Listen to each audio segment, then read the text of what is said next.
Bonjour, ne vous inquiétez pas, ce ne sont pas les gitans qui vont arriver pour envahir Paris, hein. J'ai juste voulu prendre une attitude un peu plus décontractée aujourd'hui. Une intimité relative entre nous. Je vais te parler d'un ton anonyme des coulisses du coup d'État du 6 février 2019. Magnifique coup d'État, soit dit dans un mur.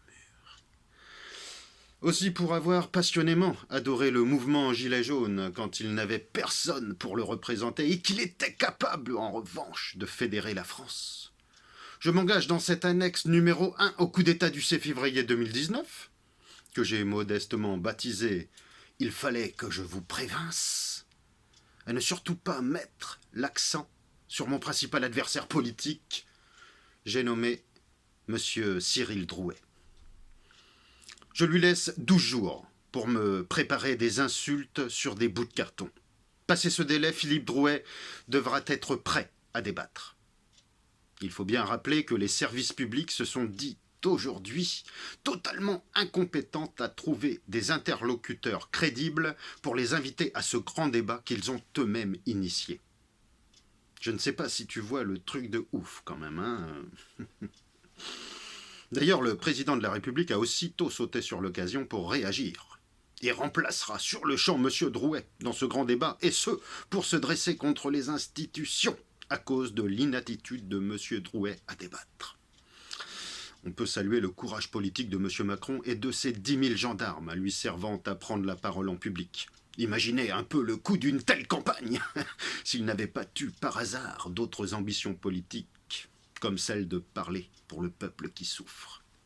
Seul contre les institutions. Ah, Macron, je t'aime quand tu es comme ça. C'est quand même beau cette tendance qu'a Macron à vouloir aider les barbus qui se perdent en chemin. Drôle. Ça peut même faire pleurer si tu comprends pas la politique. Mais il faut pouvoir oublier la politique. Ça, c'est un exercice très dur, réservé à une élite. Comme tout le monde l'aura compris, de débat, il n'y aura pas. N'étant donc pas un sujet réel, ce n'est donc plus le thème de ce débat, forcément. Je veux ici dénoncer dans ce numéro les coups d'État dans l'environnement des Gilets jaunes, au nombre de 90 par jour, depuis le 17 novembre 2018. Il faut pouvoir supporter tout ça, c'est dur. En tant que coup d'étateur, je peux vous conseiller sur ce sujet. J'ai eu en ma possession des notices détaillées sur le coup d'État. Place donc à tous ces coups d'État ratés et à cette anecdote que je vais vous apporter de faits réels qui se sont déroulés le 8 décembre 2018 près de la place de la Bastille. Le chaos politique régnait à cette époque à chaque coin de rue. Ambiance coup d'État possible, partout.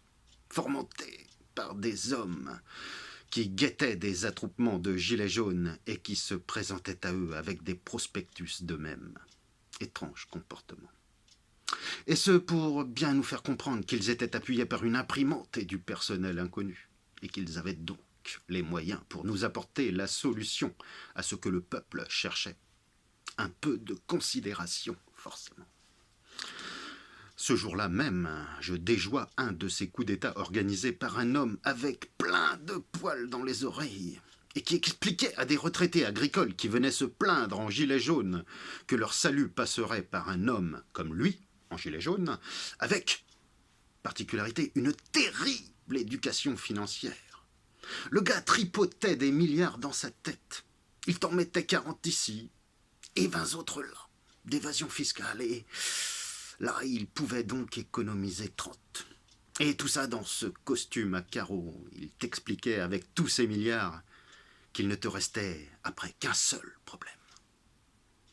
Celui de lui faire confiance. Alors qu'il puait effrontément de la gueule. Oh, c'était infâme. Dans un haussement de ses sourcils épais, il attendait qu'on l'applaudisse. Les cutéreux et moi-même étions un peu gênés. On se disait tous ensemble, mais qu'est-ce que c'est ces politiciens de la capitale? Waouh! On les voit pas pareil à la télé. T'as pas l'odeur de l'estomac du mec qui te crée une atmosphère réelle. Celle-là, il te manque, hein, qui te plonge tout de go dans la réalité palpable. C'est très efficace, hein. On aurait fait de la réunion dans les égouts, c'était pareil, hein. Ça te rappelle vite d'où tu viens, toi, le peuple, hein. Et là, je parle bien sûr des deux paysans, hein, pas de moi. Pas confondre, hein. En représailles, et pour que nos gilets jaunes ramènent un souvenir agréable de la capitale, j'humilia sévèrement notre homme qui savait parler au milliard.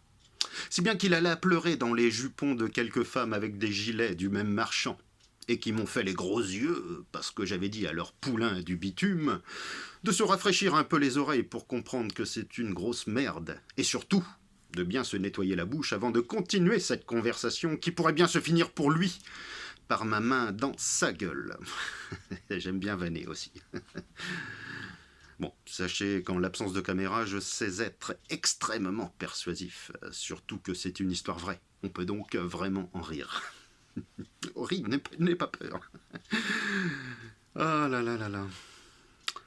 Faut vous dire que quand j'ai dit aux retraités agricoles qu'en plaçant 3 000 € en bourse, juste avant la crise économique à venir, j'ai retiré 3 780 € 6 mois plus tard, eux qui à leur âge payent encore un loyer, sont restés sur le cul, en me regardant comme quelqu'un de très chanceux. Alors que je n'étais que quelqu'un qui s'est fait 800 € à rien foutre, et ce sur le dos des travailleurs dont je n'avais même pas à supporter la laine. Oh, c'était magnifique. Pourquoi j'ai été chef d'entreprise? J'ai été con. Ah là là là là. Et quand je leur avouais qu'en plus de ça, je payais moins d'impôts qu'eux sur ce qu'ils gagnaient, alors là, les pauvres, ils me regardaient comme ce propriétaire d'une maison que je leur louais et dans laquelle ils ne mettront probablement jamais les pieds. C'était touchant, hein, vraiment presque émouvant. J'ai failli pleurer. Bon, heureusement pour moi que j'ai découvert que quand tout allait dans un sens, c'est qu'il y avait un calcul pour que ça n'aille jamais dans l'autre. Ça, c'est de l'humour noir. Donc il commençait à comprendre que la fraude fiscale dont il venait de prendre un cours d'1 heure n'était rien en comparaison de la fraude légale de l'énergie des uns à profiter de celle des autres, et le tout virtuellement. Ils sentaient bien qu'on les enculait, mais ils étaient incapables de savoir d'où partaient les coups. C'est ça la vraie magie du capitalisme. Hop, hop, hop. Et là, tu es le seul, enfin je suis le seul à savoir qu'il faut mettre ce chiffre ici pour qu'il triple en tant de temps. Eh bien oui, je le mets, c'est évident, je ne suis pas idiot. Et je peux ainsi prêter virtuellement ce même chiffre à tous ceux à qui je viens de le subtiliser réellement. Et légalement, par un effet virtuel, donc. Et le tout, bien sûr, sans que cela ne coûte un seul centime aux autorités légales. C'est génial. Ah, c'est quand même fantastique, la finance. C'est une tactique super bien conçue. Et je félicite ici tous ces milliardaires immenses pour l'avoir imaginé pour nous. Une machine qui peut tellement remplir les couilles d'un seul homme qu'il peut en mettre plein le cul à tout le monde. Ça doit être une sensation unique. Ah, c'est le moment de vous avouer ma passion totale pour Emmanuel Macron, dont je suis le plus grand fan peut-être. Cette folie est d'ailleurs si intense que je suis sur le point de l'accuser de m'avoir volé ma propre vie. Oh, Macron, il connaît tous les secrets. Et en plus, il est banquier. Que ce doit être un subtil délice pour le cerveau. Et je m'intéresse toujours à ces phénomènes. Amis des sensations fortes et des retournements de situation, vive la République, vive la France.